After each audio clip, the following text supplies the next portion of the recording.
चला आज की नाही आपण घरच्या घरी मस्त असं श्रीखंड बनवूयात।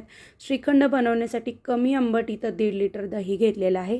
पुरणाची गाळण घेतलेली आहे। खाली एक छोटीशी पाटी ठेवली आहे, त्याच्यावरती पुरणाची गाळण ठेवलेली आहे आणि एक स्वच्छ कॉटनचा कपडा घेतलेला आहे। कॉटनच्या कपड्यावरती की नाही आपल्याला सर्व दही काढून घ्यायचं आहे। तुम्ही तुमच्या गरजेनुसार दही कमी जास्त घेऊ शकता। आता की नाही इथं दही बघा आपल्याला की नाही बांधून ठेवायचं आहे कपड्यामध्ये। जेवढं होईल तेवढं दह्यातलं आंबट पाणी आपल्याला काढून घ्यायचं आहे बघ। आणि की नाही बघा हे असंच मी की नाही गाळणीवरती ठेवून देणार आहे।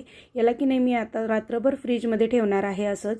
जर तुम्हाला लगेच श्रीखंड बनवायचं असेल तर तुम्ही वरून काहीतरी जाड वस्तू ठेवा आणि 2 ते 3 तास असंच तुम्ही वरती ठेवू शकता। याला मी रात्रभर फ्रीजमध्ये ठेवणार आहे जेणेकरून यातलं सर्व आंबट पाणी निघून जाईल। तर दुसऱ्या दिवशी सकाळी बघा इथे छान असा आपला हा चक्का तयार झालेला आहे। यातलं सगळं आंबटपणा निघून जातो।